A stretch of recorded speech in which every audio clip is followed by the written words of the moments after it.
So we are on episode number 28.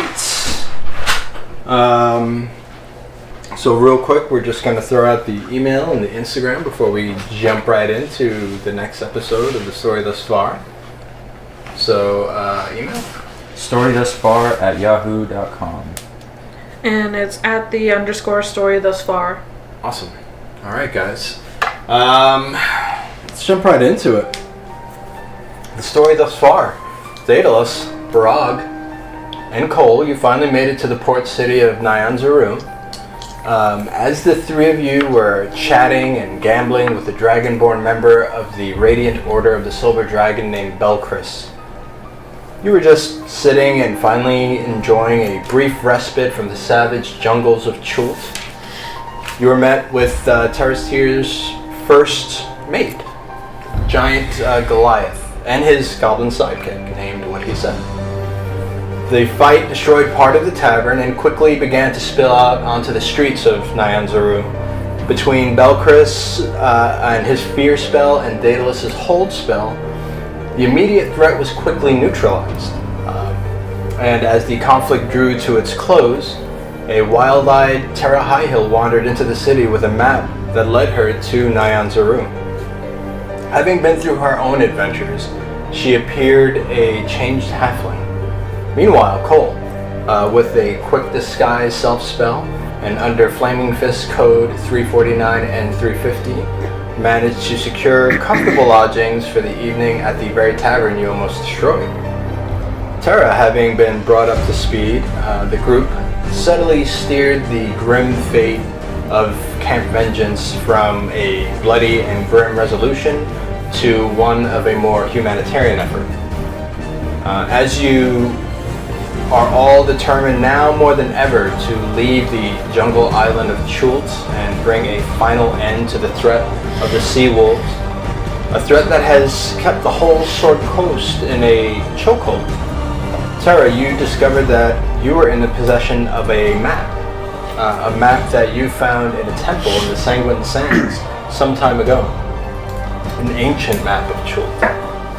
Having learned the legend of the Pirate Lord Balduran that had disappeared more than a century ago, you hypothesized that this map could hold a key that may lead to the Watchful Eye, the ancient and legendary ship of Lord Balduran. So, it is early in the morning. The now complete Valor's Ransom. You are about to leave the city of Nyan-Zaru. Before you leave, is there anything that you would like to do? Is there any kind of shops that would carry potions? It's mostly street vendors, but it's not like they have blankets just laid out in the street. They actually have, they have little stands set up, all up and down the street. Awesome. Do I see any that might carry potions or anything? Or Make an investigation roll.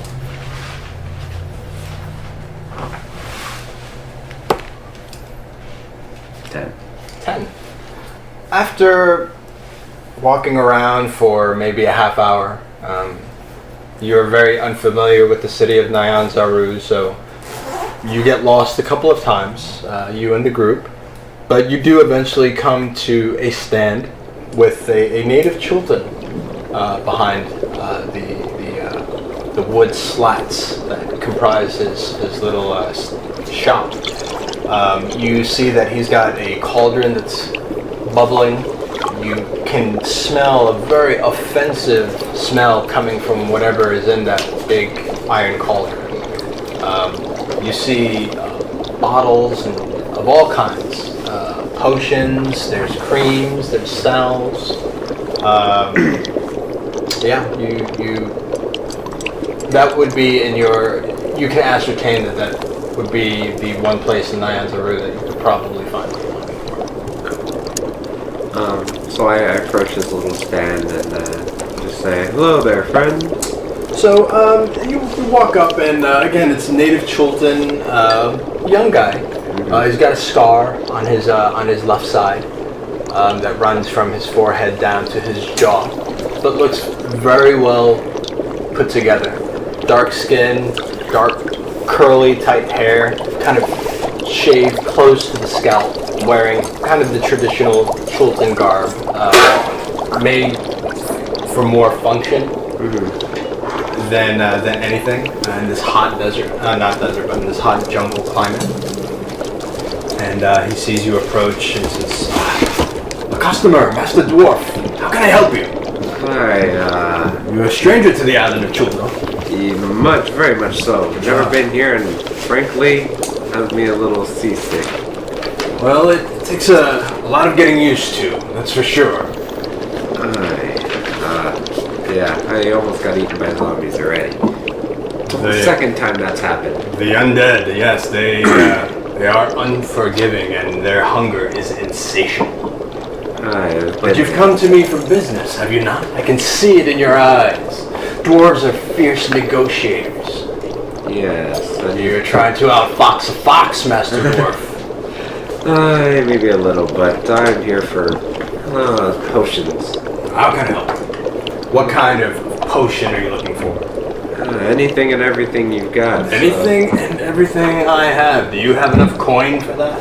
I kind of look in my pack and look at my gold. I'm like, maybe.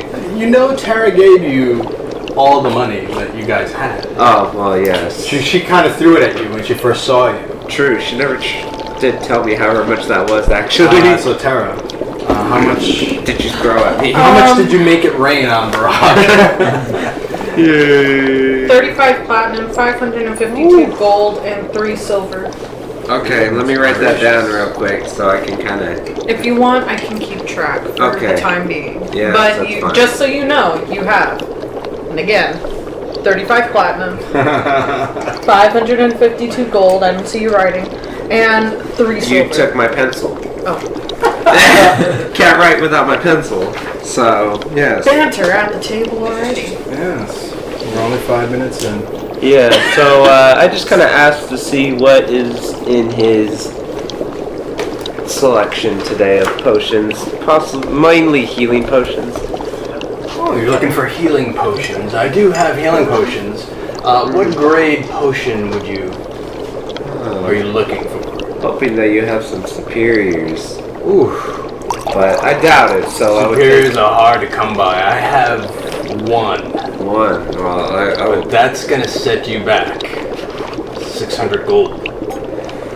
Ouch. There we go. Well, what else do you got? You got any graders or lesser? Oh yeah, I have many common healing potions. I've got a dozen common healing potions. 150 each. 150 gold, I'm assuming? Yes, 150 gold. If you buy 5, I'll throw in the 6 for free. That's the best deal you'll get here in Nyanzaru. In fact, it's probably the only deal you get here at Port Nyanzaru. Oh my. Well, I'll buy a couple off you. Alright, 2 common? Common. I'll take 2 common. That will be 300 gold, please. And then I pull out 300 gold and I stack them in piles in front of him. See his eyes kind of get big at the sun. The glint of the gold in the sun. Gold. It keeps the wheels turning here, I guess. Indeed. Anything else I can help you with, Master Dwarf? Unfortunately, I think that'll be it. Just something to keep us alive while we're out there in the jungle. What about a potion that allows you to breathe underwater? I just take off my helmet. Sorry, I already have something to help me with that. Cap of underwater breathing. I'm pretty set there. What about a potion that would allow you to shrink? I just look at Tara and be like, she's pretty small. Oh, so, you have that covered, yes. Yeah, she's pretty tiny and nimble. Okay, alright. How about a potion that allows you to read somebody's mind? I don't know if I want to do that. I like to keep thoughts in everybody's heads. Sure. Kinda creepy, I think. Okay, let's not talk potions. Let's talk oils. Maybe some solves or something, but I think we have to be on our way, unfortunately. So All right, take the potions. I only have one oil of slipperiness left, though. Throw it out there. Well, give it to me for a good price. Something that won't cost me an arm and leg. Maybe we can talk. But now, this is. I'll tell you what, 75 gold pieces.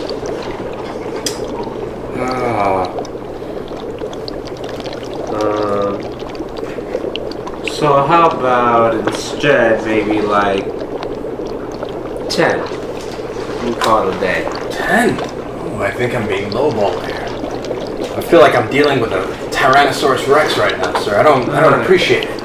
You just got 300 gold for me for 2 common healing potions, so... That is true. How about this?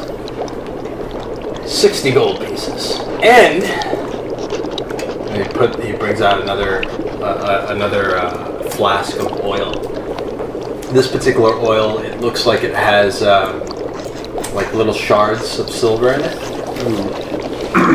This is an oil of sharpness. Sure. This will definitely help you out in the wilds of Chult. I probably will. Now this is a bit more rare. As I imagined it would be, or you wouldn't be offering it to me. So, 310 gold pieces, and I will give you the oil of sharpness, the oil of slipperiness, and I'll throw in 1 common healing potion. I'm practically giving you my display. I'm making away with a haul on my money. So. But I think we both benefit. Potion of slipperiness. The oil of slipperiness. Oil of slipperiness. Oil of sharpness. And just because I'm a nice guy, and I want you to come back, I want repeat business, I'll throw in a common healing potion. And I bet you'll use all 3 out there. I probably will. Let me ask you something. Oh, no. Is your life worth 310 gold pieces? Because I don't know you, and I think it is. Well, make it 300, we have a deal. 305. 300. Final offer. I'm gonna have to walk away from this deal. Alright. Well, it was a pleasure. Well, hopefully I survive out there. All right. Give you repeat All business. right. 300 gold pieces it is. Yes, and make sure you have some more wares for when I come back. Oh, big spender.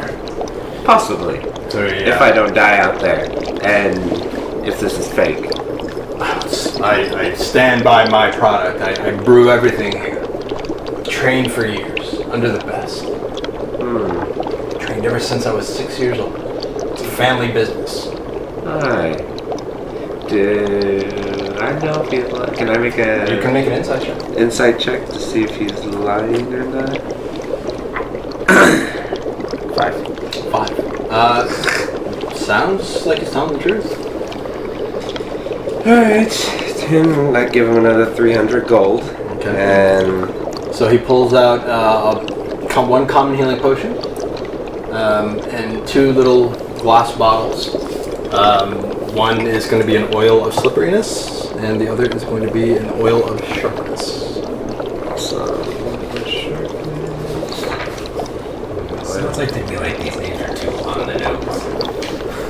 It's like he just made it up right there. Talk to Gygax, man. Well, we've had an oil of sharpness before. Yeah. Yes, Yeah. that's real, but the oil of slipperiness is kind of... We've had that one too. Oh. Yes. You It had... sounds like you just douse yourself in regular oil, though. Oil does make you slippery, does it not? It's Crisco. Shh. Don't tell him. Alright, so... Is there anything else you'd like to do before you leave Nian's room? Nothing I can think of. Okay. Alright. So, as you guys start exiting the city, you see a work crew recovering from the evening's defense of Nyanzaru. The city, for the most part, depends on a very large, deep trench, about 30 feet all the way around the wall. That's even before you can even get to the wall. So they're just killing zombies and then pulling them out. Killing zombies, pulling them out. And this is kind of a rinse and repeat thing every single night. It gets filled up, they kill them, and they pull them out. And as you are walking out, sure enough, you do see a very familiar large Goliath and a small malformed goblin chained, helping the work crew as some Flaming Fist mercenary guards are there kind of like overlooking the progress of the work. As you walk out, you see him give you a very hard look. I need everybody to make a perception roll, please. 23. 3. 25. Daedalus? 14. 14. Alright. Only Tara and Cole notice.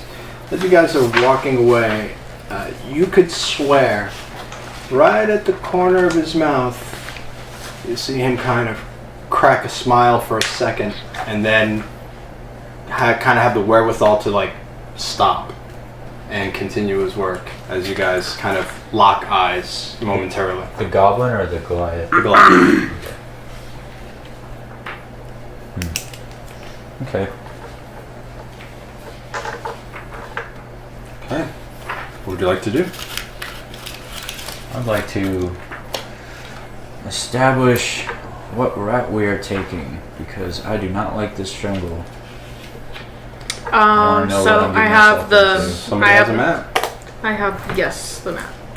And I think from last time it was a eye. There were several points on the map, but one of the ones that stuck out was the eye. Yes, there's 2 points on the map. Okay. You're essentially the map brings you north. So if you're starting from Port Nyanzaru, the first map brings you to this mountain range. Okay. So you kind of go northeast. And on the actual map drawn, it looks like a little box, but it's almost hexagonal in shape. This is a ridiculous question, but who knows how to read Elvish? You gotta say it. You got. Well, yeah. All right, there we go. People gotta hear you say it. All right, so Daedalus, you take a look at the map, and easily enough, you read on the map. The little box has an inscription that says "key" on it. Oh, it's like the legendary. No, it's not. It's not like that. Like No, it's not separated like at the bottom of a map. It's actually like an inscription on a drawing of this box. Ooh. That is the part on the. It's kind of like right on top of a mountain range, and then from there you go southeast toward the beach. Where would that be on the map? And that you're looking at right at this X right here on the map. And that's where the first one is, that hexagon. This is the first one right here, Yeah. and then this is the second one. Okay. So the first spot is they're relatively close to one another. Okay. They're probably about 36 miles apart, because each one of these hexes on the map represents 12 miles. Okay. So as you are looking, you can either cross the river at Port Nyanzaru to go into the jungle, or you can go around, which will be about 24 miles, cross the stream, and then come back up. So you'll essentially be adding about 2 days travel if you go around, or if you choose to try to traverse the outlet. Understand that there are no ships going anywhere. All the ships are docked and unless you find somebody willing, you're going to have to take an extra 2 days to go around. Okay, so I'll go actually by where the ships are docked. Okay. Do I see anybody in charge of the docks? Sure. Take a look at your background, your player's guide. That grimace of pain when I say that. It's like, oh god, I gotta open this thing. It's gonna be in the background. I think it's under sailor, actually not pirate. And I should never be reminding players of this. Shame on me, but I'm not that much of a hard ass. Thank God. So, if you look under Sailor, you have a feature called Sailor's Passage. When you need to, you can secure free passage on a sailing ship for yourself and your adventuring companions. You might sail on the ship you served on or another ship that you have good relations with, perhaps one captained by a former crewmate. Because you're calling in a favor, you can't be certain of a schedule or route that will meet your every need. Your dungeon master will determine how long it will take to get you where you're going. So, in return for free passage, you and your companions are expected to assist the crew during her voyage. Okay, so I will say, if you make an investigation roll with a DC of 16, but I'll give you advantage because of your background.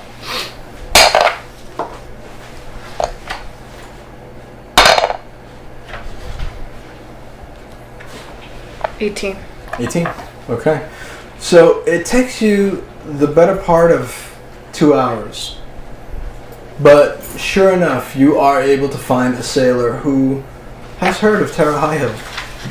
He's heard not just of Terra High Hill's adventures on the high seas, but Terra's High Hill adventures in the desert of the Sanguine Sands, fighting a mad, bloodthirsty cult, stopping the ascension of a mad god to the material plane. And he is willing to give you free passage. It's a short trip. He said it'll take an afternoon. Okay. So for that, he's just going to really just travel across the channel. Nothing that is going to be required as far as, free labor. Okay. For you to do. I mean, because it's in nautical terms, it's really, really close. Okay.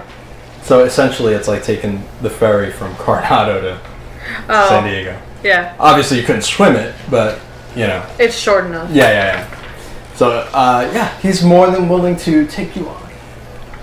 Okay. His name's Kassim, and he is a native of Chult. But he's heard of you. He's heard of tales of Terra High. So, I turn to the rest of the group, and after... Surprisingly enough, he has heard of Daedalus Hartwell. Daedalus Hartwell gets actually a special seat. He tells him this is the best seat on the boat. Daedalus Hartwell. Well, thank you, and I scrambled for a piece of paper and I just real quick autograph it. Oh, thank you so much, Daedalus Hartwell. No problem. Would you mind this meager sailor if you can entertain me with just one trick? One trick. And I won't even tell you, I won't even ask how you do it. Yeah, so I'm just like, okay. And I just start thinking about what to do.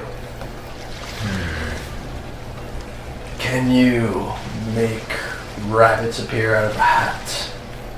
I never tried it before. Ooh, I know. Saw my cook in half. You can saw him in half. He's not that good anyway.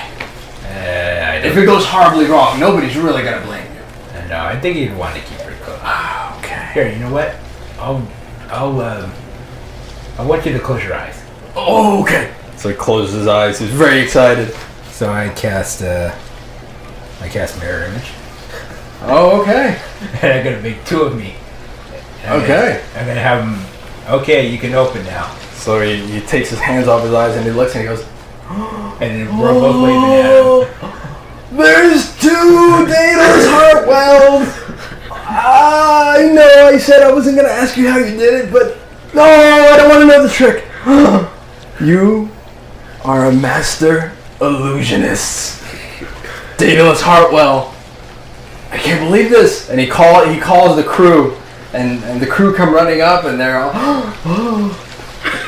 you had a twin that you were hiding, yes? And he snuck aboard the ship when my eyes were closed. That's how you did it. Nah, it's a trade secret. No! So you see all of a sudden all the men are kind of like in a tizzy trying to figure out how did Daedalus Hartwell actually make an image of himself. So, so you are the highlight of the trip. So I asked them to close their eyes again so I could dispel it. So everybody kind of closes their eyes. They put their hands over their eyes. And I just quickly dispel it. And then, okay, you can open now. Well, there's only one of you. What did you do to your brother? Is he overboard? So they all go to the side of the ship and they start looking into the water. Is there a man overboard? What happened? Oh no, I trust you. Everything is just fine. So you hear, goddamn. And then everybody, the whole crew starts clapping. So you take a bow? Yes. All right. So you get to the other side of the channel. It's no more than a half hour. Waters are relatively smooth, but the sky looks gray. Now, to get to this mountain range that you are going to go on, it is going to take you about 5 to 6 days, depending on the weather. So what we're going to do is we're going to do a series of checks. Everybody's going to have to do at least one check. You pick the stat that you want to use, or the skill rather, that you want to use to help the group survive. You're going to tell me how you used it in the wilds of Chult. How did you use this skill to help the group? You're going to roll, and depending on the success or the fail, something bad or good will happen.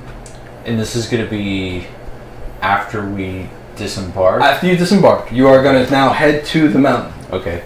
And the crew are very, very pleasant, and they tell you, you know, we can come back here at a predetermined time if you'd like. Sure. I look over at Tara. What time do you think that should be? 12 days. 12 days. Very good. We'll be back in 12 days, and we'll camp out. We'll spend the day. Hopefully, you'll come back. Sounds Hopefully good. the dinosaurs won't eat you. They won't. Okay. Hey, do you know the trick about the dino Yes. doo-doo? Okay. Alright, we'll see you in 12 days. Sounds good to me. Alright, so we're going to start with Terra High Hill first. The one caveat is that you cannot use the skill that the person before you used. So if Terra High Hill, for example, uses survival, Barag, you can't use survival, you have to use something else. Okay. Cole, if Barag uses athletics, you can't use athletics, you have to use something else. Cool? Yep. Alright, so start thinking about how you help the group survive. What you used to achieve it. So first up, Terra High Hill. The sky is gray, clouds are starting to come in, and you've got a long road ahead of you. I'm going to use nature. A nature check. Yes. Just to kind of see the one, because I've been in the jungle for so long, probably seeing how the weather will affect the environment, and also if there are any carnivorous beings of sorts in the area. You know for a fact that they're That they carnivorous beings. Yeah, I mean, you don't even have to roll for it. But like, where exactly are they? If they were your favorite enemy, you would know. So, I think I'll do that. Okay. All right. So you're gonna make a nature roll to best kind of navigate this upcoming storm coming towards the group. Yeah. Okay. So go ahead and make a nature check. The difficulty check is going to be because it's just bad weather. It's going to be a 14. 19. 19. All right. So you guys managed to keep clear of the carnivores. Question. and this is gonna affect the next roll. All right, so you managed to skirt the bad weather, but now evening comes to this first day. The dinosaurs have gone away. The carnivorous cats can't be heard. The wolves, there are no howls, but you hear the moans. They are coming, and there will be hundreds of them.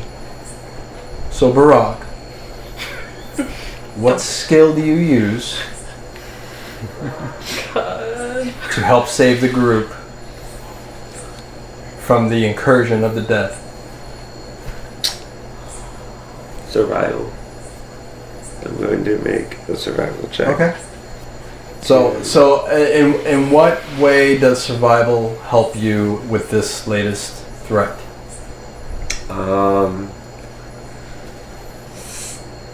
Basically, what I would like to do is to try use the survival check to find some place to hide. Camouflage. Yes, away from. Very good. Very good. This is going to be a difficulty check of 16. Please don't screw this up, Barag.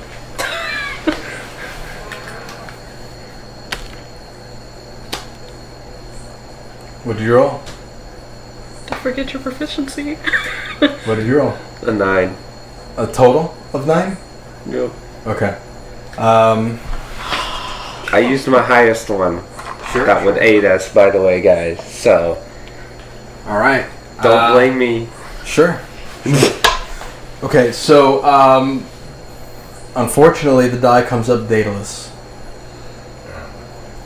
Dataless, as you are running through the jungle. Unfortunately, Barag's camouflage didn't work. You stepped on a twig, it snapped. That's when all hell breaks loose. You lose one item out of your inventory, running for your life. What is that item?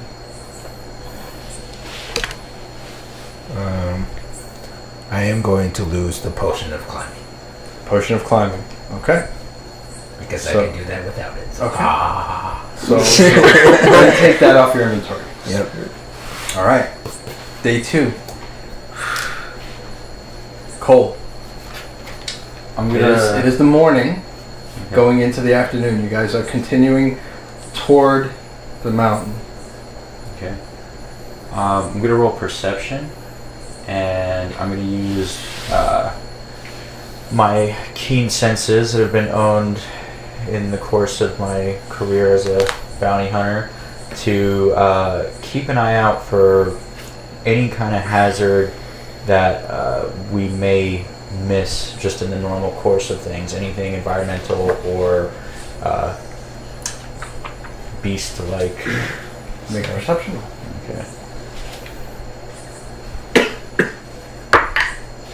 19. 19. All right. Difficulty was 16. So you guys are journeying toward the mountain. The night before, it had rained. There is water everywhere.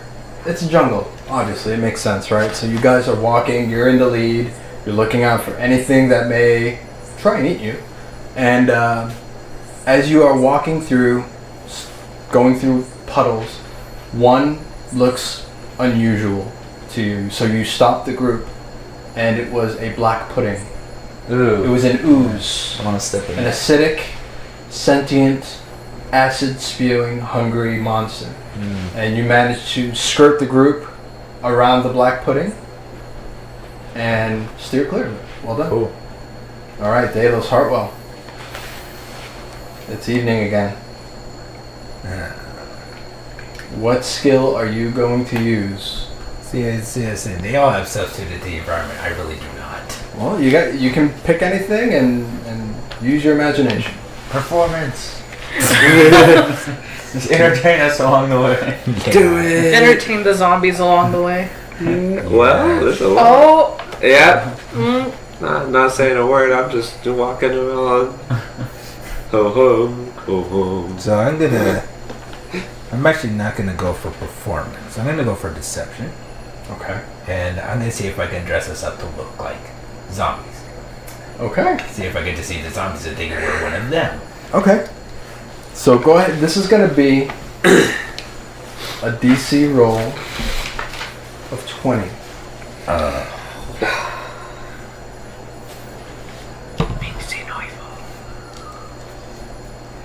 21. 21. Sure enough. Dato's heart. Well, there are a couple of times when you guys are in the group of about 100 zombies. You guys are right in the middle of them, and you guys are sweating bullets because you know one misstep and it's over for you.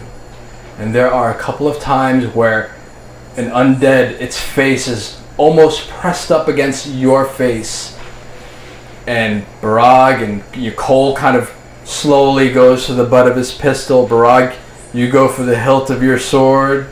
Tara, and you just kind of wait for something to happen. But you manage to pull it off, and you survive the night. Night 2. Well done. Oh, yeah. Tara Highhill. We are now on day 3. It is the afternoon. You are crossing a field. God damn it. And I will say, this whole time that you have been traveling, this stone has been traveling with you. The whole time. Just rolling with me? Rolling. Sometimes next to you, sometimes right behind you, but has never left your side. Aww. And as you are crossing this field, you notice a giant shadow just loom overhead, flying. You hear it first, like almost a sonic boom, and then you see a giant rock, which is just basically a giant bird, a bird of prey, a raptor, flying right overhead. Then it kind of catches you. There are no animals in this open field. Why are there no animals in this open field? And the rock comes bearing down on the group. What are you going to do to save the group? Hold on. So the rock that was following me? No, a rock is, I'm sorry, not the stone that was following you, but a rock. A rock is a creature in, and I'm sorry, I should have made that distinction, you're right. A rock in D&D is spelled R-O-C, and it's basically a giant raptor, a giant bird. Think of the biggest hawk that you've ever seen on steroids. This thing, they are so big that they would have wars with dragons. That's how big that a rock is. And it is using this field as a hunting ground, and you guys, before you realize it, you are right in the middle of the field, and you see that shadow come right over you guys. So what skill are you going to use to save the group from this danger?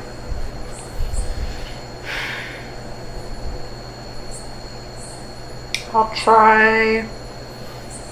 Oh, Jesus. I'll try animal handling. Alright. Now, I will say, you're going to be at disadvantage. Because animal handling is for trained animals. Okay. Dang it. Domesticated animals. Right. It's not, you can't tame wild animals with it. Right. So you're going to be at disadvantage, but you are going to use the expertise that you do have to try and veer it away. So go ahead and make your animal handling check at disadvantage. You take the lower of the two.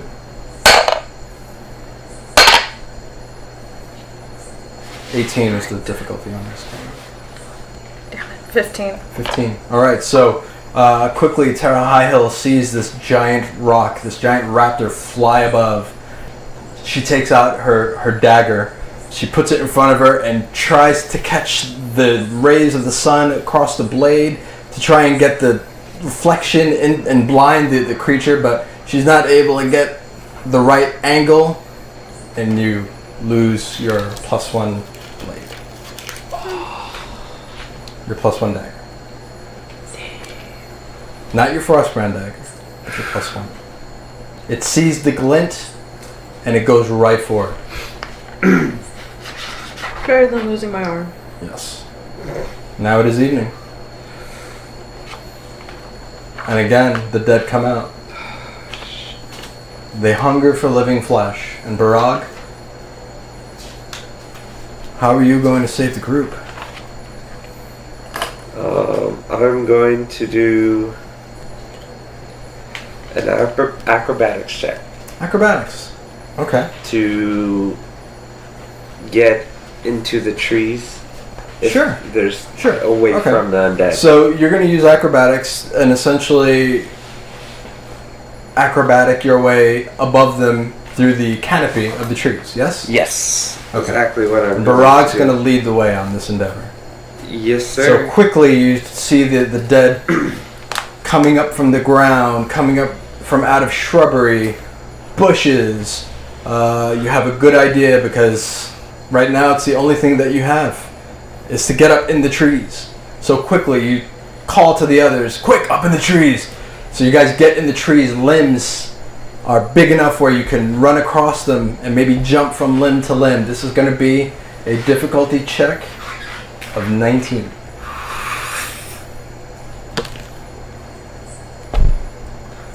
I'm not going to believe this. 19. 19! Alright. There is one moment in time as you guys are kind of using the thick branches, low-hanging branches of the tree where Tara Highhill slips for a second and she's dangling by her fingertips on the trees and you see the zombies kind of reaching up for her trying to grab, and quickly you manage to grab her by the wrist and lift her up back onto the branch before they get to her. But day 3 is done. Now we are on to day number 4 with Cole. Cole, as you come across a small gorge, this gorge has a rope bridge. Not so dissimilar to many rope bridges that you may or may not have seen before. It looks in pretty bad condition.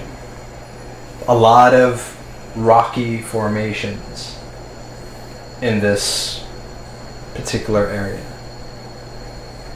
And as you are crossing this rickety rope bridge, you see one of the stony formations kind of start to move. You see it crack and crack again to form 2 arms and then 2 legs. And it's coming from the direction that you just came from. And it's at that foot of the bridge. And then on the other end you see another stony formation. An elemental, an earth elemental made of stone come to life. So you guys are in the middle of this bridge. You have got a stone elemental on one side and a stone elemental on the other. And you know if either one of these things get on this bridge, the whole bridge is going down. How do you save the group? God, you didn't think Chult will be easy, guys. Come on. Oh man. So you have one on each side of us? Are we like right in the middle? You've got one where you're coming from and one where you're going. How close are we in the mid? Right. You are right in the middle of the rope bridge right now. Yes. Okay. It's got just kind of wood planks, wood slats, and it's just tied together with rope. Very old rope. Okay. How far is beneath us? Is the It's about 100 foot drop. Okay. So, does it seem realistic to me to try to outmove these things? As long as you sell it to me. Okay. I'd like to just take off full speed and just try to beat the thing off of the bridge. Like, get off of the bridge before it steps on. Sure. Okay. So, So are you going to what sort of check are you going to use for this? Thinking, can I use acrobatics for that? He just used acrobatics. Okay. If something ridiculous pops into your brain, don't be afraid to throw it out on the table. Okay. He likes ridiculous. I love ridiculous. Yeah. Can I... Let me see. Yeah, I gotta make it to one end of that bridge. So, I guess I'm gonna have to go athletics on that. Athletics, okay. So you are just quickly going to try and outrun these things, these slow plodding earth elementals. Your plan is you go right, I go left, and just run as fast as you can. Yeah. Because the bridge will not last. Even if they take one step on this bridge, you're done. Yeah. So, difficulty on this is going to be 15. Okay. If you fail, the bridge collapses. Okay.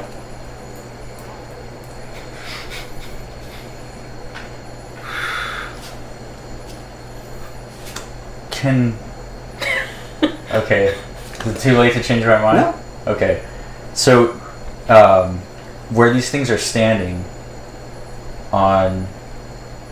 they're on each side of us, right? Yeah. You're basically sandwiched. Yeah. Okay. Because what I'm thinking, I'm wondering if it would require an attack roll. I'm wondering if I can attempt to take a shot with each pistol and attempt to distract each one. Why don't... Well, Like I will... to hit something near To them? me, that sounds like a performance check. Okay. So, to do performance... If you're trying to distract in some way, Yeah. sounds like a performance check. Yeah, I'd like to try and shoot something like a tree or something environmental right near each one. Okay. See if I can draw their attention. Something that would have like would burst or have some kind of physical effect that might draw their attention. Sure. Okay. We'll call that a performance check. Okay. And yeah, go ahead and roll. 15 is the difficulty. Okay.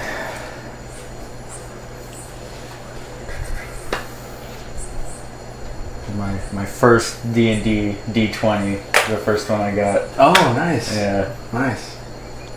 15, you said? 15 is the difficulty on this. 19. 19. All right. So sure enough, Cole takes out his pistols. He sees the looming danger. He knows that one step on that bridge and you are all done. Quickly and almost without thinking, with reflex, he doesn't look. He picks up his pistols, puts his head down, squeezes the trigger on each one simultaneously. Branches fall from the trees and you just see the stone golems kind of slowly kind of turn to where that crashing sound came behind them, and quickly Cole, still guns up, starts running across the bridge with the rest of the group following. Well done. Alright. It is day 4. It is the evening. Me again, indeed. You're it. So once again, the undead are coming. They're coming. Well, I guess I'll just do the same thing. Which is what? Deceive them again. So you're gonna use deception? Yep. Oh, I can't use my other good one because he just used it. Okay. Alright. So deception, right? Yep. There are other things that you guys are missing, I think, that would be easy ones. You guys have to look at all of your skills, all your skill checks, guys. Alright, so go ahead. The difficulty on this is going to be 17. It was 18 last time, I believe. That was 20. 20. But the weather is pretty clear. You've got better sight. So the difficulty is going to be 17. Oh, 18 plus 8. All right. So sure enough, you get the job done. And you lead the group through an evening of undead and safety. Well done. So we are now on day 5. The mountain, now you can see it off in the distance. Wisps of clouds float toward the top, the peaks of this giant mountain range. But after 4 days of hard travel, it's nice to see that finish line. Even if it's so far away, it's still nice to know that you're making progress. So, day 5. Terra High, as you are taking the group, you have the map in hand. I have a feeling. You're smiling. I have a feeling. You have the map in hand. Come on. And you see a baby hippopotamus Aww. on the trail. Aww. And as you do that, you go, aww. You see, kind of crashing behind it, 3 hippogriffs with military uniform, monocles, rifles. Take care of your child. This is a crowded jungle with all sorts of dangers. You can't let the baby just run around. And then they kind of all look at the group, Valor's Ransom, walking up the trail, and all 3 of the adult hippogriffs instantly see Daedalus Hartwell Sounds like it. and Cole Ravencrest. Would you guys like an autograph? How do you say the group? Stealth. All right. This is going to be a difficulty check of 17.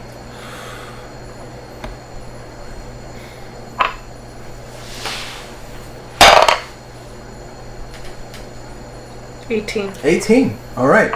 So as soon as those hippogriffs see Cole and Daedalus, they go for their arms, their rifles, and their pistols. Terra Highhill quickly has the wherewithal.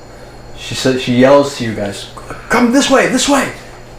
You go through the brush, through the underbrush. You guys are much smaller than these hippogriffs, and they have a hard time navigating through the branches and the saplings and the trees. Soon enough, you are able to break visual contact, kind of spread a little bit of mud all over you, and you stay very, very still and start moving slowly. Eventually, you lose them. Well done. All right. It is the evening. You've become kind of old hat at zombie avoidance. Zombies. Yeah. Yay. Day 5. Alright. The sun drops below that mountain. Ah, shit. What do you do? Athletics check. Athletics check? Run like hell. All right. You just kind of get behind your shield, and you get your sword out, and you just say, "Follow me!" Go ahead. This is going to be an athletics check. Now, that is a bold, ballsy move, but it also attracts a lot of attention. Yeah. The difficulty on this Come on. is going to be 21. Oh, God. What'd you roll? 14. 14. Barag, you are at the front of the column. And you can't think of a thing to do other than hunker down behind your shield and keep moving forward. That's all that you know to do. So, arms, hands, all coming at you at one time. A pair of hands grab your shield and is tugging at it. Another one grabs your sword, tugging at it. Another one grabs your pack and starts pulling you back. All of Valor's Ransom they're fighting for their lives now. What do you lose? One sword, or the other, or your shield, or your whole pack?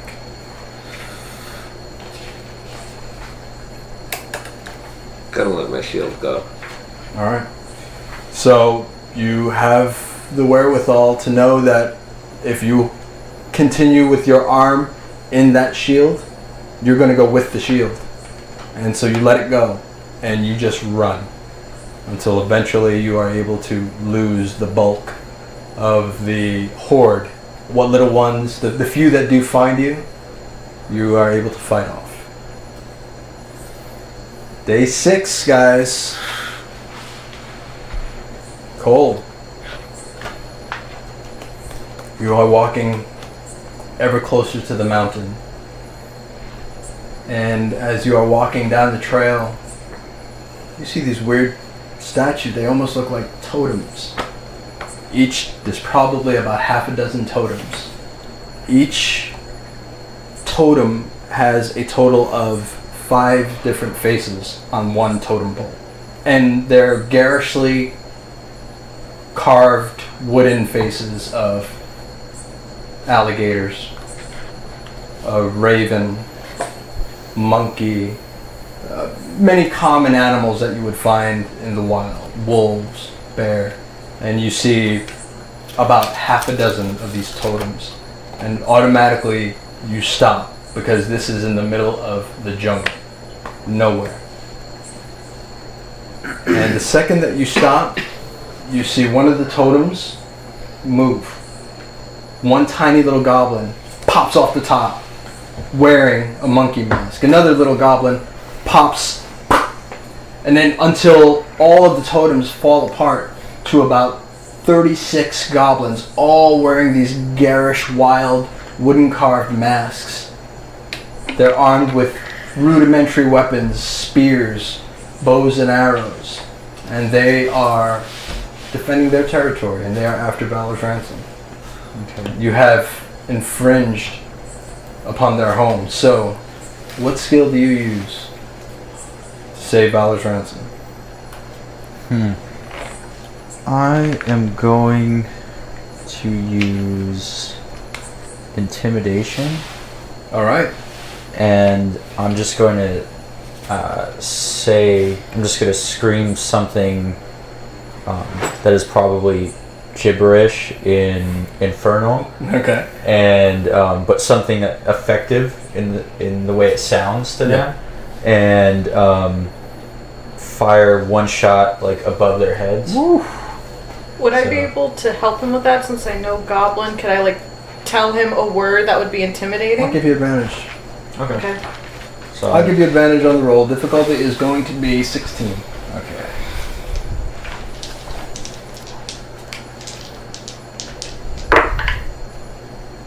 That's good. You have advantage, right? You rolled Yeah, 2? yeah, I rolled advantage. Double advantage. 10. 10. Alright. That actually is you. Alright. So as Tara Highhill pulls you aside, she says, "Look, I have this word in Goblin. It means, what would it mean, Tara Highhill? What do you tell him to intimidate these goblins?" I would probably, because they're small, right? They're smaller than Yeah. halflings. Yeah, they're just a bit shy than a halfling.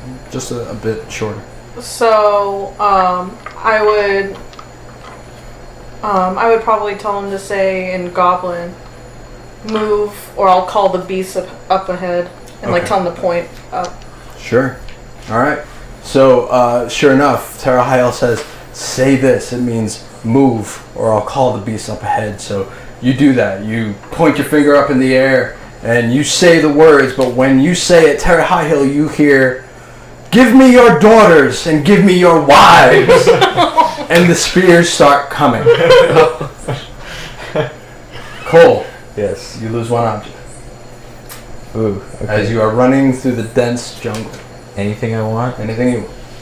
I don't have that much stuff. That's the funny thing. Can I lose?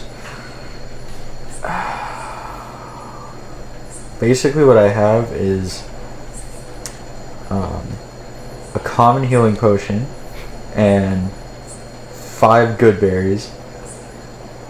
So what do you want to lose? Can I lose the good You berries? can lose the good berries. Okay, I'm gonna in my attempt to dodge the spears, just So and as the good berries go flying in the air, you see the goblins point up, and they just go into scarfing up the good berries as they lift their mask up and just start shoveling the 5 good berries into their mouths, and start fighting amongst each other for the good berries.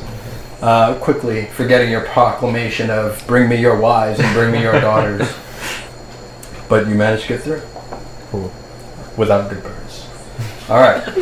Poor good berries. Daedalus, this has become old hat for you now. You are a zombie avoidance expert, I would say.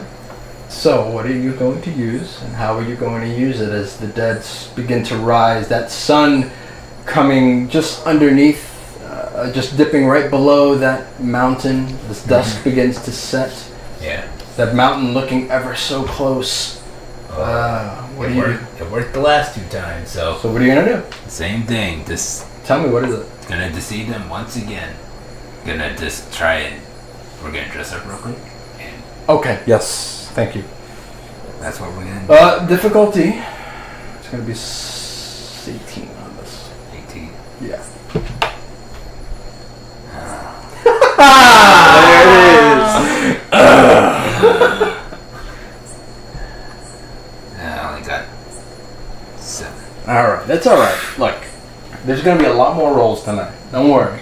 All right. Let's see. Ooh, comes up Daedalus, number 4. Aye. Daedalus, Hartwell, aka Hartwell the Magnificent. You lose 1 item. Okay, they can have the goat horn. I throw it at one of the zombies. I just Okay. like right in the head. Sure. So And it does. It impales deep into the soft skull of the zombie, but it buys you enough time to get the group away from the massive horde, and you manage to survive the night. 1 goat horn less. All right. but that's like nothing. Yeah. That could have been a good month. This is day 6. Oh god. You've made it through 5 days in the jungle island of Chult. You've had adventures. You've had hippogriffs. You've had goblins. You've had all kinds of weird nonsense. But day 6 is upon you. So, as you are traveling ever closer to the mountain, you smell a peculiar smell. It's almost like sulfur. And as you are walking, your foot begins to sink a little bit, and lava just kind of comes up to the surface. And then you see in this field in front of you, lava just cracking. So, you got to get through this field of lava to the other side. Terra High Hill. Would sleight of hand work?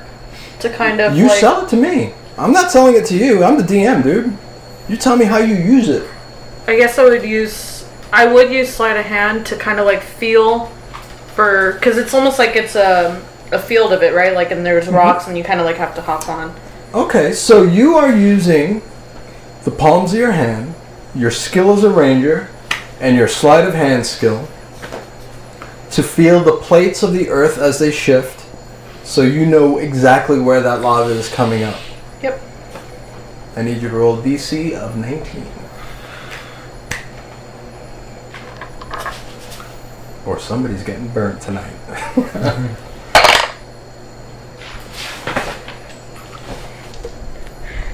You're not gonna believe it. What is it? 19. 19? 19 on the nose. All right. You should have seen his face. He looks stressed. I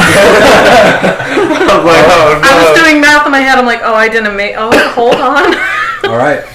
So you see Terra High Hill get to the ground. She puts her face to the ground, her hands to the ground, and she asks everybody, shh, keep quiet. And she closes her eyes. She opens them a second later. She goes, all right, I know where to go. Step exactly where I step. And as you guys are running across the field, you see an explosion of lava to your left. Another one to your right.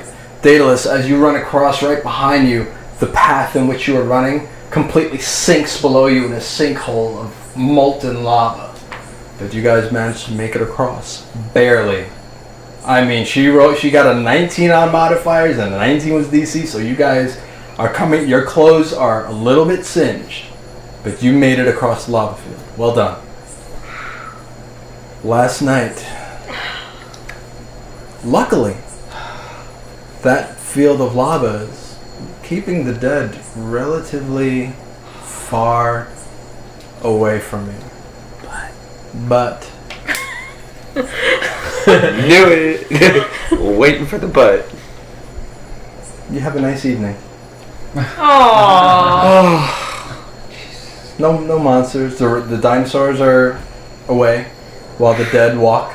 The field of lava keeps acting as a natural barrier. You are now at the base of the mountain that you need to be.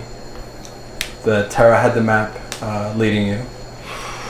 And you, what would you like to do for the evening, if anything?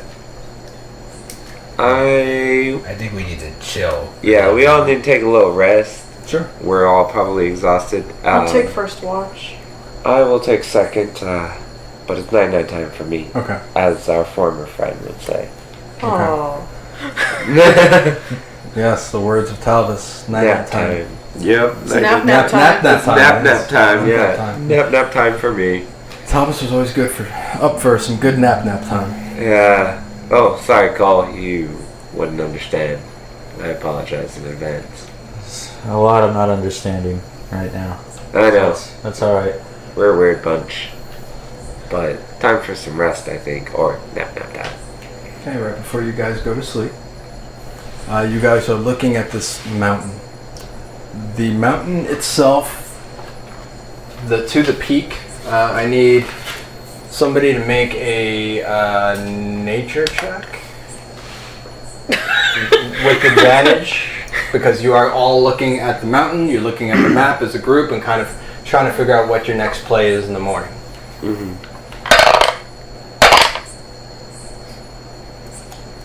24.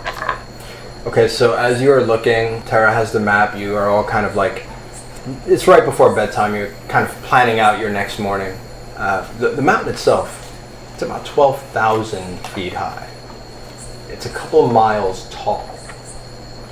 So this is how it's going to play out. Actually, I have a chart. So, this is the mountain climbing challenge. First, I have to know if anybody has mountain climbing gear. There is a specific mountain climbing kit. Did anybody decide to pick one up at Nine's room before you guys left? No? No, we did not. Knowing that you're climbing a mountain, huh? Ballsy. All right, so this is the mountain climbing challenge. You guys are at the base of the mountain. So you've got 4 stages of the mountain, okay? From the base to the very first stage is a difficulty check of 16. Okay? Next, and these are all either going to be athletics, acrobatics. It's going to be sorely limited to what you can do. Because there is no mountain climbing gear, this will be at disadvantage, each check. Okay? So, the first stage is DC 16. Stage 2 is going to be DC 18, and the higher you get, the harder it gets. So stage 3 is going to be DC 20, and the last stage is going to be DC 22, and that will bring you to the apex of the mountain. Would the survival skill be an option? Tell me how. Just by trying to discern the best path up the mountain based on geography. There's a way you can kind of fix this specific to you, Cole. But I can't tell you.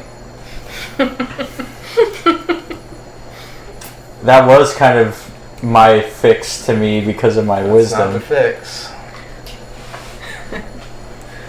There's something that you can do before bed or throughout the evening, if you wish, to eliminate the disadvantage. So you guys are going to have to figure out who's going to take stage 1. That is the lowest difficulty check. It is going to be athletics or acrobatics. Stage 2, which brings you up to about 400 feet up the mountain, is going to be difficulty of 18. No, I think I should take the highest.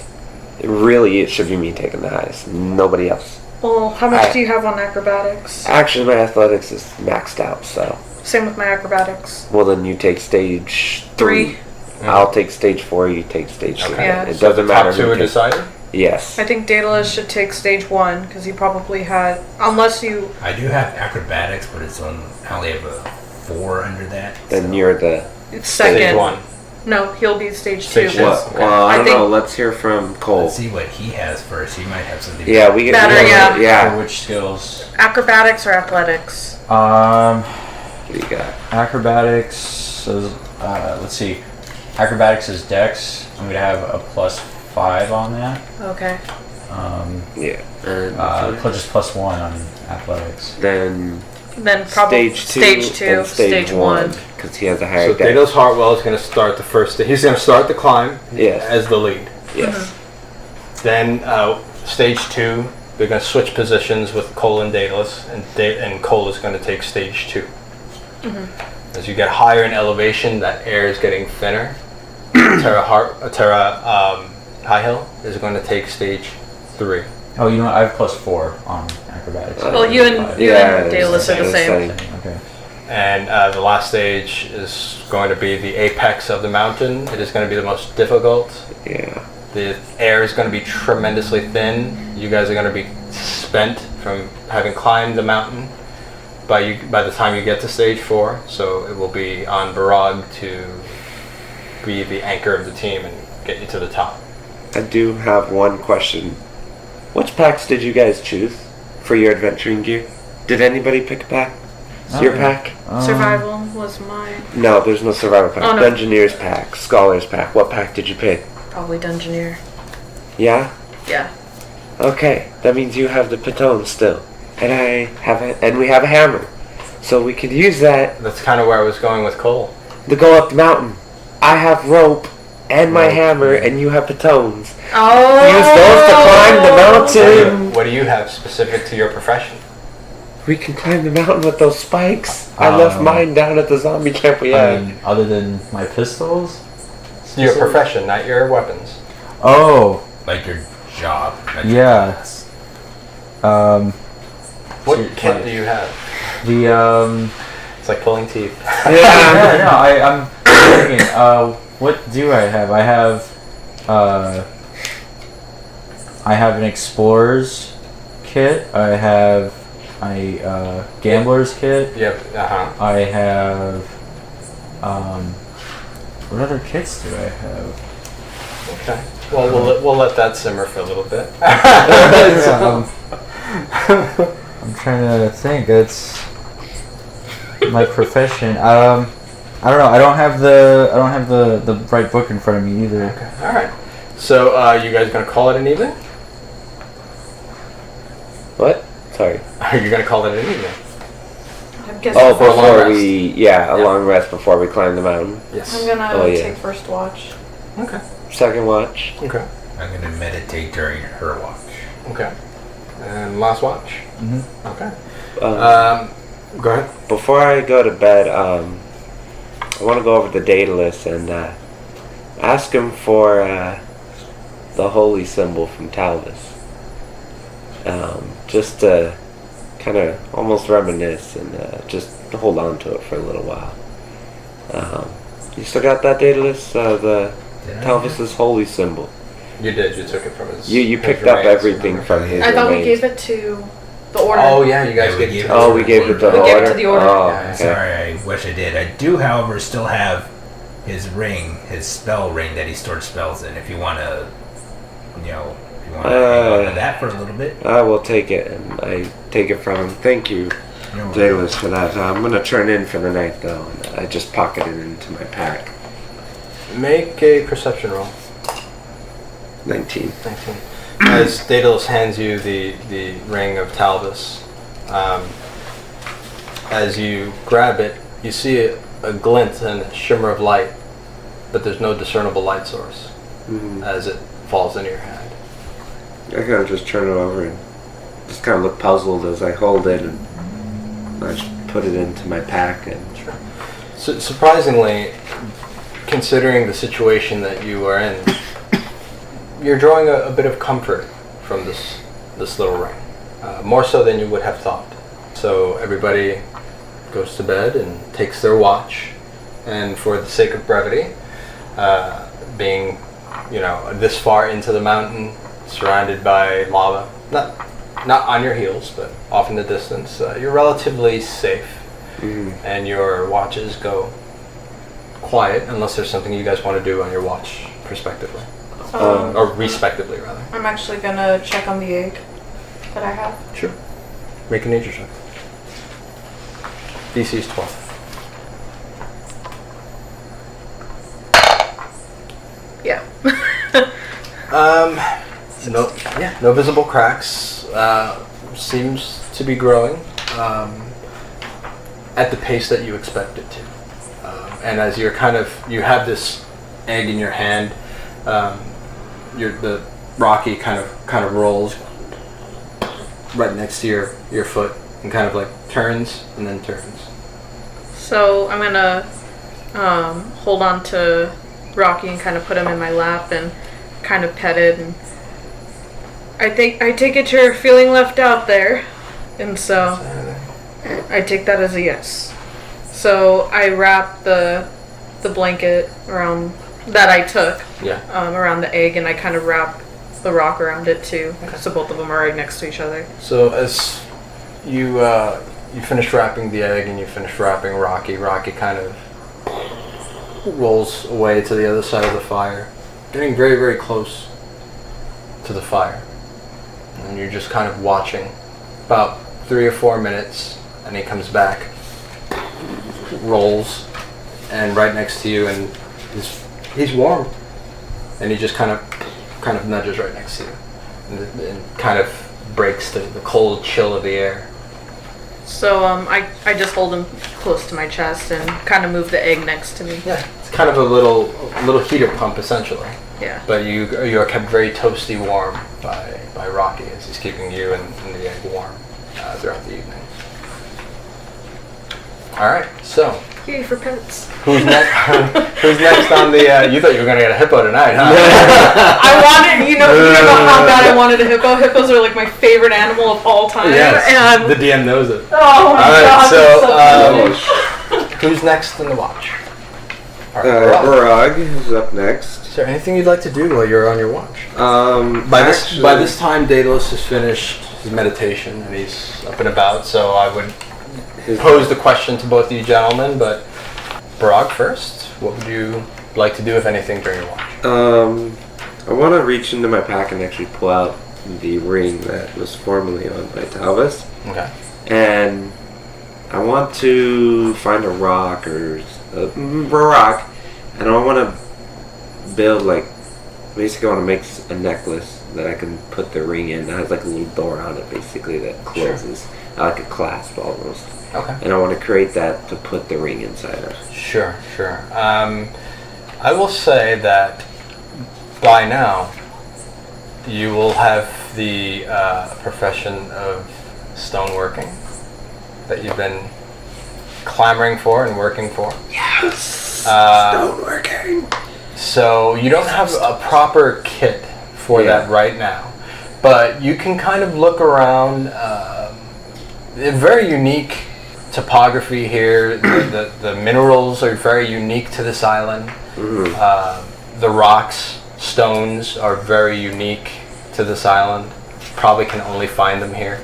So why don't you go ahead and make an investigation roll for me? 10.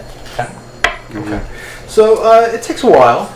It's hard because there's no light. But you are a dwarf and you can see in the dark. But everything is just kind of gray to you in the evening. Mm. But you pick up a stone that you feel good about. You feel it's kind of worthy of the ring, and it's the material that it's made of. You can work with it with a proper kit. You're sure of it. You kind of put the stone to your tongue. Doesn't taste like dwarven stone. It's got a very unique taste to it, like old. Mm-hmm. Yeah, you can work with it. You're satisfied with the pick. Awesome. So that's what I would like to do for my watch. Is just create that and kind of just mull over the thoughts and just think of Talvis and unfortunately losing him as the night goes on during my watch. Sure. Take an inspiration. And actually, you too as well. Take an inspiration. Thank you. All right. I believe next up is Daedalus, right? It's me. But he was up at the same time Oh, that's right. Yeah, so I'm going to go to him, and then I'll go to you. Okay. So, Daedalus, is there anything you'd like to do? You just finished your meditation right after Terra's watch, and now you're kind of awake, and you're watching Barag. You know, he's got this ring in his fingers, and he's looking at it, and as he's looking at it, you can see he's very deep in thought. He looks very, he's looking very much inward right now. And after a while, you see him kind of get up and then kick around some stones. He'll pick up a stone, he'll look at it, he'll kind of put it to his tongue, and then just kind of chuck it aside. Then he'll pick up another stone, look at it, and chuck it aside. And he goes through this process pretty much for a couple of hours until he finds a stone that he's happy with. You just see that smile kind of crack his face as he finds the stone that he's happy with, and he goes over and finishes his watch. Is there anything that you want to do while all this is happening?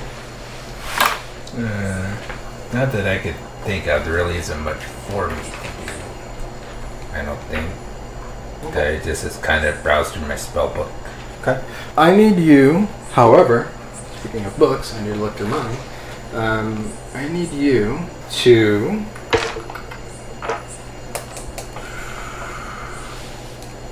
make a wisdom save. Okay. So as you are kind of watching Barag kind of exhibit this very kind of this curious behavior, you haven't seen it out of him in a while, and you kind of feel a presence. Make an Arcana check. Difficulty is 12. 13. You feel like you're being watched, but you know that you're being watched through magical, arcane means, and you know exactly what it is. It's a scrying spell. Somebody is scrying on you. But the nature of the spell, you know that it is Lady Danae kind of, and it's the first time since you've been on the island of Chult that you've felt this. Mm-hmm. You don't feel necessarily any sort of emotion, you don't feel worry, you don't feel anything like that. You just feel that she's using a spell to maybe see whether you're even alive. And it's just instantly. It's for a second. And then it just fades after Then that. it fades. So I'm like, And then just go back to my spell book. I don't Okay. say anything to anyone. Okay. But in the back of your mind, you know that she was there that night. All right, Cole. Okay, just trying to think of what else I have. I have my Tinker's tools. There you go. There he is. I knew he'd show up to the game. I knew eventually he'd get it. I have my Tinker's You tools. do. You have your Tinkerer's tools, and as you are kind of looking at the little bit of gear that Barag had pulled out, you were like, I could maybe make some stuff with some vines, whatever I can find laying around, old weapons in our packs, whatever resources that you can kind of scrounge together as a group.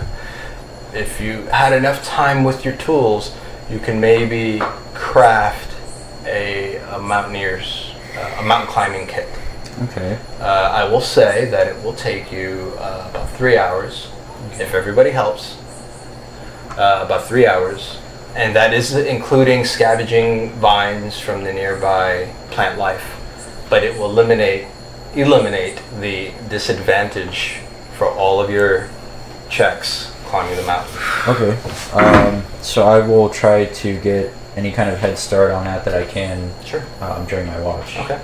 And as you are frantically, you see your Tinkerer's tools, and then it comes like in a flash. Oh my God, I can make this! So quickly, you're excited and ready to get to work as quickly as you can, and you start scrounging for any sort of vines, heavy rocks. Maybe Barag can maybe carve some hooks, and you start running ideas through your mind, and the sun starts to kind of creep up over the mountaintop. So I need you to make, with advantage, because you are doing this as a group, you're all scavenging together. It is going to be a DC check of 17. If you make this DC check, you guys will have successfully made out of rudimentary materials a mountain climber's kit and eliminate the disadvantage of climbing this mountain. What skill would that be? That's going to be an intelligence check Intelligence. with advantage With advantage. because you're using your tools and you're being helped. Okay, so that's going to be +5.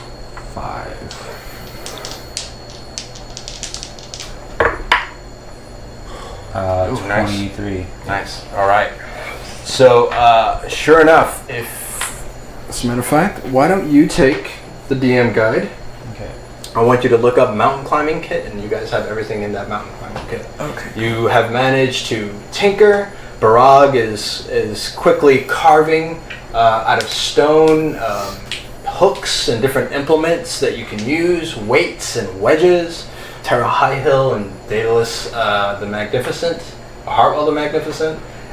They are also very busy scavenging the local jungle for, the right stone and the right vines, and it takes you a couple hours, but you guys pulled it together as a team, and you just made your job a lot easier.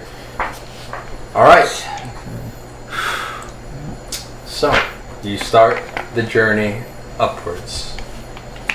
Terra, you lash your egg onto the top of your backpack, and Rocky is just kind of rolling right alongside of you. Daedalus, Yep. I'm up first. you're up first. Doing an acrobatics. So, it is going to be a DC check of 16. And before I start going up, I do activate my spider boots just for fun as I'm walking up the mountain. Okay, So I walk up while they climb. good on you. Here's an inspiration, because that's genius. And you have advantage on this roll. I knew he was going to say that. Yes. Spider boo. One of the greatest purchases I ever made. So Mm-hmm. I want to sing something so bad. well, 12 was the best I got. 12 is the best you got? Alright, so not a complete disaster because you are at the bottom of the mountain. Mm-hmm. Couple of times, Daedalus is kind of walking up the mountain in his spider boots. As he's walking, he accidentally knocks a large rock as it starts to kind of careen down, and you guys are all lashed together on one rope. You've got Rocky kind of tied at the end of the rope, and you guys are kind of pulling Rocky up, and you guys look up and you see this boulder coming down at you that was accidentally dislodged. So you kind of all, who would be Daedalus? Who's after Daedalus? Cole. Yeah. Cole, you see this boulder coming down at you, and Cole, you yell, Boulder! so he points, boulder, boulder, and you go left, left, left, and everybody kind of moves at the same time to the left, barely avoiding it. But you do lose a little time. So, you are up on the second leg of the mountain climbing challenge. The difficulty check on this is going to be 18. This is for Cole, who's number 2. So, can I use survival by looking ahead and trying to, pick out the best handholds and trying to get a sense of what rock might be more stable than others, depending on just a visual check, things of that nature? I would say that's probably more of a perception roll. If I can use perception to do that, then sure. Yeah. Okay. You've sold me on it. Sure. Dun, dun, dun. 24. 24. Easily enough. As Cole is climbing leg 2, you guys notice, even just on this second leg of this climb, you're getting a chill. As the higher you get, it's starting to get a little colder than you're comfortable with. Barag, not so much, because you're a dwarf. You're much hardier than the rest. But as especially for you, Cole. You're a tiefling. You are one with fire. You've got that demon touch within your bloodline, so this cold is especially biting to you. But sure enough, you are able to call out the handholds that you want everybody to grab, and you say, all right, follow me, and then you kind of lead them up until you're spent now. And it is becoming a difficult task heaving this stone behind you guys that Terra is forcing you to bring up. Why has this thing been following us for the last week, and why am I now carrying it? And then I'm gonna go and just like, I'm just grunting at him at this point. Like, I don't care. It's a credible question. Yeah. That's a credible question. It is. Absolutely. But I'm trying to save my air for the top. Okay. I don't want to talk. All right. So, speaking of, we are on leg 3 of the mountain climbing challenge. Leg 3 is a difficulty check of 20. What are you using first? Acrobatics. Acrobatics, okay. I'll take it.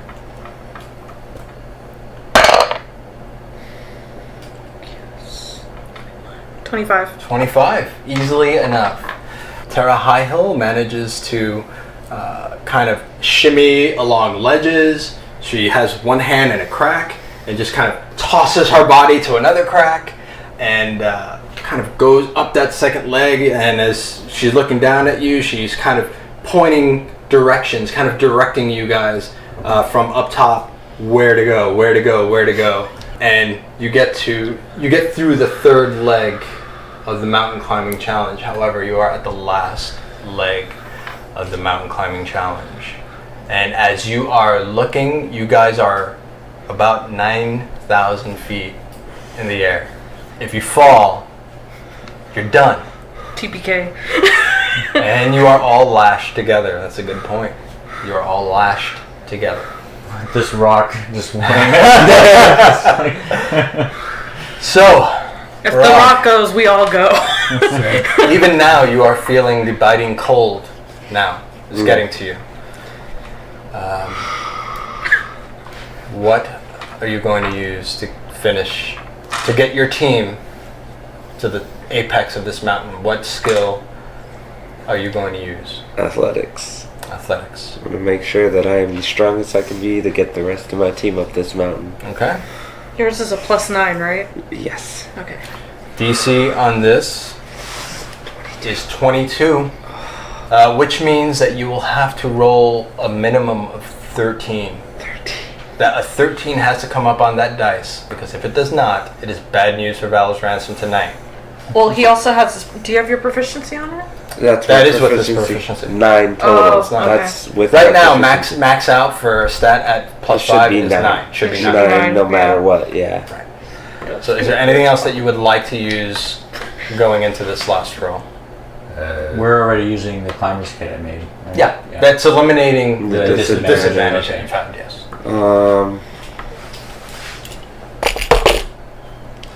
I don't think there's anything else that will really do me any good that Okay. I have Sure. in my inventory. Power of prayer.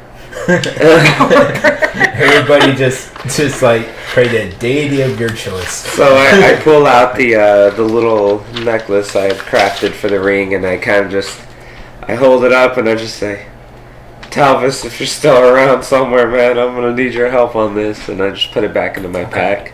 And So, just say, right before you put it back into your backpack, for a second, again, you see that glint just shine right off the ring, and you feel steady. Yeah. You feel comforted. You don't feel, even though you're in a group with Valor's Ransom, you don't feel alone in a spiritual sense. Mm-hmm. You are strengthened in your resolve with advantage on this roll. Yes. So I look at the ring, and as I see that little glint, I just say, I guess that means you're still around, Talvis. And I just put it back into the pack. I'm actually getting a little teared up there. 16, baby! All right. Yes! Yes! Well done, guys. Well done with the mountain climbing challenge. Yeah, I admit I had a backup plan. I had one too. I just saw it in my inventory. I had one too. My backup plan was Dimension Door.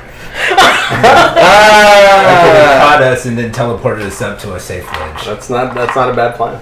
Smart. And I found out that I apparently have boots of levitation. Like last minute. I totally forgot. I just looked at my inventory and I'm like, oh, that could have came in handy. Could have. Like a lot. But we made it. You made it.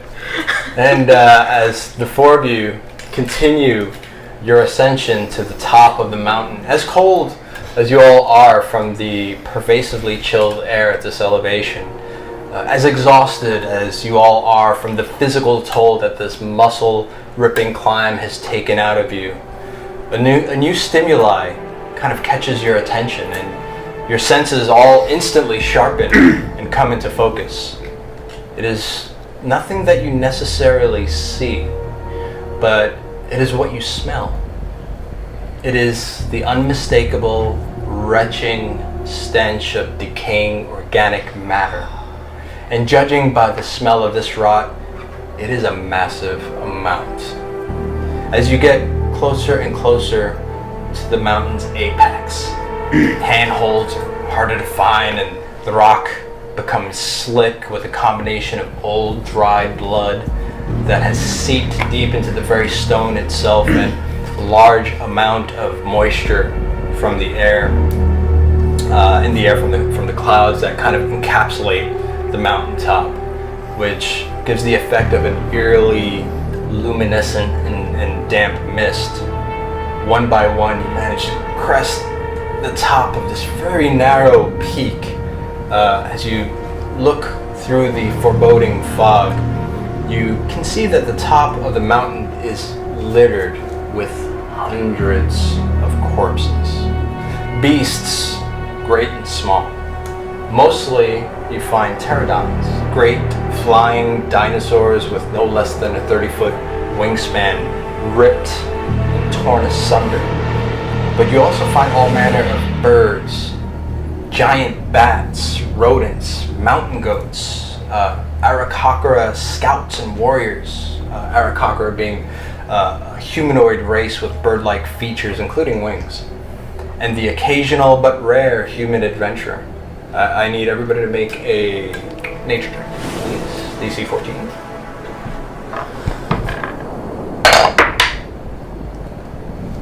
$17. 13. Daedalus almost falls back off the mountain. Halfling luck. Oops. No. Oh yeah, halfling luck. It's like I'm rolling. Yeah. Thank you, Xanathars. A 2. At least you don't almost fall off the mountain. Sure. It's gonna be a 6 14. for me. 14? 6. Okay, so Barag and Tara, as you two move in closer to inspect the carcasses, especially Tara, you notice that these attacks were made by a predatory animal. There is a large bite radius with evidence of sharp, round tooth gouges that run ragged and deep into the flesh, as deep as a dagger might to the very hilt. But nothing has been consumed. Nothing has been consumed. And as you continue to rummage through the morbid killing field, the humanoids found there are fully clothed. Although most are so old that even the clothes in their packs have given way to decay and the passage of time.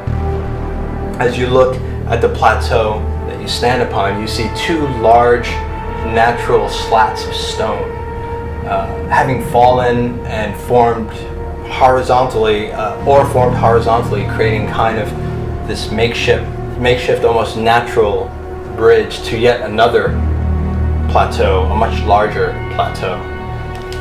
The four of you, your focus now on the stone walkway and the plateau across the way, try to focus through the fog.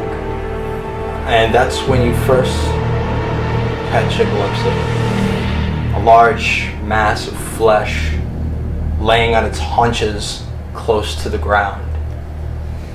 You only heard of this creature spoken in taverns, spoken by drunken pirates, sailors, fishermen, flaming fists, adventurers and explorers of Chult.